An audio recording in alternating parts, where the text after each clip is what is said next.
नमस्कार बंधुरा एनास किचेन आपनादेर आबार एकबार स्वागत। आशा करी आपनारा सबाई खूब भालो आछेन। प्रतिबारेर मतो आबारो फिरे एसेछि नतुन रेसिपि निये। आर आजके तैरि करे देखाबो बेगुन पोस्त। गरम गरम भाते एमनकि रुटी दिये किन्तु दारुण लागे एई बेगुन पोस्त। यदि भालो लेगे थाके अवश्यई किन्तु लाइक शेयर करते भुलबेन ना एबं कमेंट बक्से जानाबेन केमन हयेछे। आर आमार चैनेले जारा नतुन प्लिज सबस्क्राइब करे दिये पाशे थाकार अनुरोध रइलो। तो भिडियोटी किन्तु स्किप ना करे शुरू थेके शेष अब्दि देखते थाकुन। बेगुन पोस्त करार जोन्नो दुटो बेगुन लम्बा करे केटे नियेछि और एकटा बेगुनके चार भाग करे निये निते हबे। छोटो होले दु भाग करे निते पारेन। एबार बेगुन भेजे नेब। तार जोन्नो बेगुनेर मध्य नुन हलुद माखिए राखबो। हाफ चामच नुन और हाफ चामच हलुद गुঁড়ো। एर मध्य सामान्य परिमाणे लाल लंकार गुঁড়ো ऐड करब। एरपरे भालो करे मिशिए नेब नुन हलुद बेगुनटार साथे। এইভাবে মেখে প্রায় 10-15 মিনিট মিনিমাম রেখে দেবেন, কিংবা সময় হাতে থাকলে তার থেকেও বেশি মেখে রেখে দিতে পারেন। তাতে কিন্তু বেগুন ভাজার সময় অল্প তেলেই ভাজা হয়ে যাবে। নুন হলুদ ভালোভাবে মেশানো হয়ে গেছে। এইদিকে মিক্সিতে 1 চামচ সাদা লাল সরষে নিয়ে নিলাম। 3 চামচ পোস্ত নিয়ে নেব। পোস্তর পরিমাণটা একটু বেশি দেবো যেহেতু বেগুন পোস্ত। আর দিয়ে দেবো ঝাল অনুযায়ী কাঁচা লঙ্কা। অবশ্যই ঝালটা আপনাদের পছন্দ অনুযায়ী দেবেন। আর সামান্য পরিমাণে জল দিয়ে একদম মিহি পেস্ট করে নেব। সরষের পরিমাণটা কিন্তু খুব বেশি দেবেন না, তাহলে তেতো হয়ে যাবে। এরপরে কড়াই গরম হলে দিয়ে দেবো পরিমাণ মতো সরষের তেল। তেলটা ভালোভাবে গরম হলে বেগুনগুলো এক এক করে ভেজে নেব।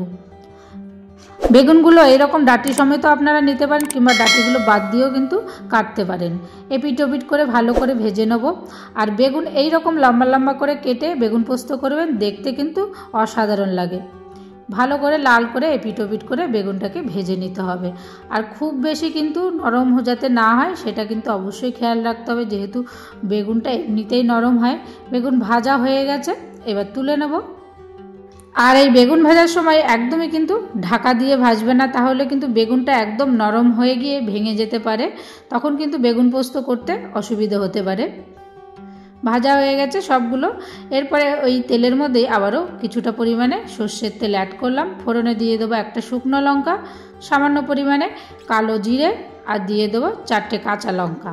ঝালের পরিমাণটা অবশ্যই কিন্তু আপনাদের পছন্দ অনুযায়ী দেবেন। আগেই কিন্তু লঙ্কা দিয়ে সর্ষে পোস্তটা পেস্ট করা আছে। এর মধ্যে একদম সামান্য পরিমাণে আদা বাটা দিয়ে দিলাম। আদাটা কিন্তু একদমই সামান্য দেবেন, না হলে কিন্তু আদার গন্ধটা হতে পারে। এরপরে সর্ষে পোস্তটা দিয়ে দিলাম। মিক্সির মধ্যে সামান্য একটু জল দিয়ে ধুয়েও দিয়ে দিলাম। এবার ভালো করে নেড়েচেড়ে একটু কষিয়ে নিতে হবে।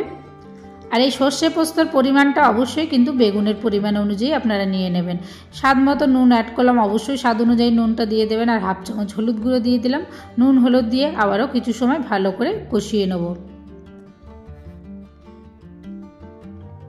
এর মধ্যে অ্যাড করব স্বাদ মতো চিনি। অবশ্যই স্বাদ অনুযায়ী চিনিটা দেবেন। বেগুন পোস্ত বলুন বা যে কোনো পোস্ত রেসিপিতে কিন্তু একটু চিনি না দিলে এর স্বাদটা কিন্তু ভালো আসে না। এরপরে পরিমাণ মতো জল অ্যাড করলাম। অল্প জলই দেব, যেহেতু বেগুন ভাজার সময় অলরেডি বেগুন কিন্তু নরম হয়ে গেছে। বেগুন ভাজাগুলো এরপরে এক এক করে দিয়ে দেবো। বেগুনটা দিয়ে হালকা করে নেড়েচেড়ে ভালো করে একটু মিশিয়ে দেবো পোস্তর সাথে, যাতে বেগুনগুলো ভেঙে না যায়, সেটা কিন্তু অবশ্যই খেয়াল রাখতে হবে। এবার ঢেকে দেবো 3 থেকে 4 মিনিট মিডিয়াম ফ্লেমে। 3-4 মিনিট পর ফিরে এসে ঢাকনাটা খুলে ওপর থেকে দিয়ে দেবো 2 চামচ মতো কাঁচা সর্ষের তেল। তেলটা দিয়ে কিন্তু একদম সাবধানে নাড়াচাড়া করতে হবে, যাতে বেগুনগুলো ভেঙে না যায়। প্রয়োজনে একটু ঝাঁকুনি দিয়ে বেগুনগুলো নাড়াচাড়া করতে পারেন। একটু ফুটলেই দিয়ে দেবো সব শেষে ওপর থেকে ধনেপাতা কুচি। ধনেপাতাটা অপশনাল, আপনারা এটা নাও দিতে পারেন, তাতেও কিন্তু দারুণ টেস্ট হবে এই বেগুন পোস্ত। এইভাবে একটু ঝাঁকুনি দিয়ে দেবো, তাহলে আর বেগুনগুলো ভেঙে যাবে না। গ্যাসটা অফ করে দেবো। এবার ঢাকনা দিয়ে ঢেকে রেখে দেবো 5 মিনিট। 5 মিনিট পর ফিরে এসেছি। দেখুন একদম কিন্তু রেডি বেগুন পোস্ত। গরম গরম ভাতে এমনকি রুটি দিয়ে কিন্তু দারুণ লাগবে এই বেগুন পোস্ত। এইভাবে কিন্তু আপনারা বাড়িতে অবশ্যই কিন্তু একবার হলেও ট্রাই করবেন। আশা করি আপনাদের ভালো লাগবে। আর যদি ভালো লেগে থাকে লাইক শেয়ার করতে ভুলবেন না, এবং কমেন্ট বক্সে জানাবেন কেমন হয়েছে। আর নিত্য নতুন রেসিপি দেখার জন্য চ্যানেলটিকে সাবস্ক্রাইব করে দেওয়ার জন্য অনুরোধ রইল। সুস্থ থাকবেন, ভালো থাকবেন। আবারও দেখা হবে নেক্সট রেসিপি নিয়ে। প্লিজ আপনারা অবশ্যই পাশে থাকবেন। ধন্যবাদ।